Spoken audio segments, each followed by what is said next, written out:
ESPN FC is presented by Xfinity. The Wi-Fi is booming. Taking a look at the teletape from that game, Crystal Palace, as you boys obviously discussed yesterday, thoroughly deserving on lifting the trophies. Who welcome in Luis Garcia with us, as is Don Hutchison and Frank Leboeuf, who was there, of course. Let's get the former Liverpool boys on it, shall we? First time we've heard from you on the match, Don. How big a deal is this? It's not a big deal. I think the one person that obviously didn't play in that game, which would have made the game completely different, was Ryan Gravenberch. He was missing because he'd become a father the night before. And I think it just goes to show when Liverpool are at it, you know, they wouldn't concede the amount of goals that they've conceded lately. I mean, the manager touched on it there. They've been sloppy in pre-season. I think Van Dijk's had an off pre-season. You can see that was a yard off it by giving the penalty away. I mean, it took me back, and I thought of Stevie. Actually, yesterday, watching this game, it was a boiling hot day, and we both played in 92 against Leeds. I came off the bench, and it was really, really hot, and I felt really, really leggy. And it looked to me that Liverpool players struggled yesterday. Crystal Palace in the second half, they ran all over Liverpool. They were the better side. That'll be the concern for Arne Slot. Now, the flip side to that is their first game in the Premier League is at home at Anfield. The dynamic being on the front foot will be totally different. So, yes, it's a bit of a worry conceding goals in the second half performance, but I wouldn't read too much into it. Luis, do you have concerns? No, I think the concern that you need to have, we heard how Arne Slot was talking about that you need to address quickly what is happening, why are they conceding, why they are conceding so many goals in the preseason. Well, last year they were so strong, and I agree with Don, having Gravenberch and giving you that balance in the middle of the park. So Slot did a very good job, but he's always a player who likes to lean forward, so the transitions were a little bit more dangerous for Liverpool. Also, you have two players on the wide areas that they are brand new, so the understanding between Konate and Frimpong on the other side with Kirkic and Van Dijk, you know that at some points they are gonna be maladjustments. They need to have more communication. So I think that it's just the beginning of the season. It's a little bit of a rough start, but I have no doubt that this Liverpool is going to be ready to fight for everything. Anything you want to add, Stevie? You spoke a lot about it yesterday, of course. Yeah, I think, you know, as always, sometimes you're missed when you're not there. I mean, Gravenberch doesn't get as much credit as he should. Yeah, but he did play against Athletic Club when you conceded 2 goals. I think, I just can't kill your jets. I'm just saying, you can't just hang it all on the fact he was absent. Can you let me get to my point? Yes, I can. My point is, he's suspended for the start of the season. That's the point. So if you kept your trap shut, you would have held. That's a good point, Stevie. Well, thanks very much. You need to address that. So yeah, so he has to think.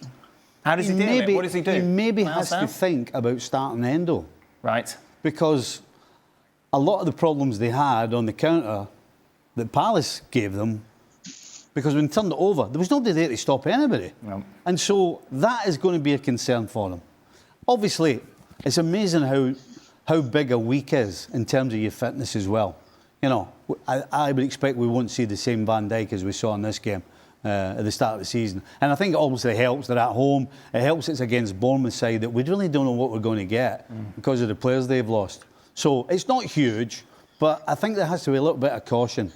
The fact that Gravenberch will not start the season, he has to rethink maybe defensively instead of going all guns blazing with all these forwards he's signed, and just cool his jets and think about the defensive side of the game. Frank, you've had 24 hours to dwell on this. Would you like to add anything? Yes, I realised that, in fact, Liverpool had to experience the fact that they had new players. They had some new players, and last year they didn't have to face that. The new guy was Arne Slot, but he had in disposal the players that knew exactly how to play all together. And it's what happened to Crystal Palace this season, when they have the players that they know, and they know exactly how to play. They're already structures, which wasn't Liverpool yesterday. So they need to adjust. It's going to take a time. Hopefully not too long to not trust the confidence that they have. Yeah, it's not a big deal, but they will have to adjust many things before. As Van Dijk said, they only have 5 days to make sure they start well the season. Let's get some predictions then, shall we? As we kick off the new season on Friday. Don Hutchison has been talking about his predictions quite a lot over the last few weeks, certainly with regards to where Manchester United is going to finish. He felt top 4 if they brought in Gyökeres. Obviously, that hasn't happened. They've brought in, though, Benjamin Šeško. So here we go then, Don. Take us through it. Yeah, I think everyone would agree Liverpool are obviously favourites. Arsenal have signed Zuba. He's had a really good pre-season, by the way. City, the caveat why I put Newcastle 5th, because I still think Liverpool will still second bid for Alexander Isak. I'm not sure if he stays or not, so Chelsea just pipped them. And I've got Man United in 6th. You questioned whether I'd have the bottle when I said they could push for top 4 if they made new signings. Well, I'm going to go for 6 because I think, I read today that Donnarumma's not going to be signing or staying on it at PSG, so that might be something worth keeping an eye on. So maybe their business is not finished. So, yeah, I think in terms of the teams that they've got to try and chase down, Aston Villa being one, they've lost Asensio, they've lost Marcus Rashford, so they've not really strengthened because of PSR. And the other team is Tottenham, who are in the Champions League. So I think they might find it that little bit harder, with a smaller squad. So, yeah, I've gone for Man United 6th. So you don't have the bottle to put them in the top 4?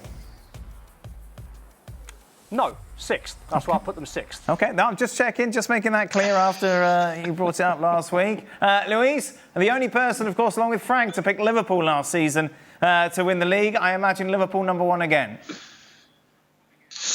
Yes, Dan, of course, and I agree with Don. I think that right now they have to be favourites. Manchester City, I think they're gonna get back. I think they have signed a very interesting players. Kirk is one of them. Left back on one side. Tiani, I think in the middle of the park also is gonna give them a little bit more balance, much more when Rodri is not gonna be involved. I think Arsenal, once again, they're gonna be fighting. I like what Chelsea has done. I think that they are really, really impressive. I enjoy them watching them during the Club World Cup. And I think they can be even challenging Arsenal for that 3rd position. Aston Villa, no 6th position because honestly, I don't want to put Manchester United. I think they're still far away to become the Manchester United that we all remember. So they will need a little bit more time. Maybe Newcastle will get that position, but with Champions League, I'm not sure if they're going to be able. And the rest of the things, of course, Erling Haaland as a top scorer. I think that with Manchester City in top form, he can get again to those 30 goals a season. For Ian Bird, I think they are a player we all are looking forward to see what he can bring to Liverpool and also to this Premier League, a very different player. And the relegation spot leaves Sunderland and Burnley. We could pick another ones, but those are the ones. Question mark, Luis, come on, you're better than that. You've done this show long enough to know that will not be accepted. Yeah. Honestly, that is because they asked me for 6 and I sent only 5. That's my bad, sorry. Okay, all right. Well, now we have the opportunity to give us 6. I'm going to go for Newcastle. There you go. Beautiful. Thank you very much, Luis. Get some sleep. Thank you very much. Much appreciated.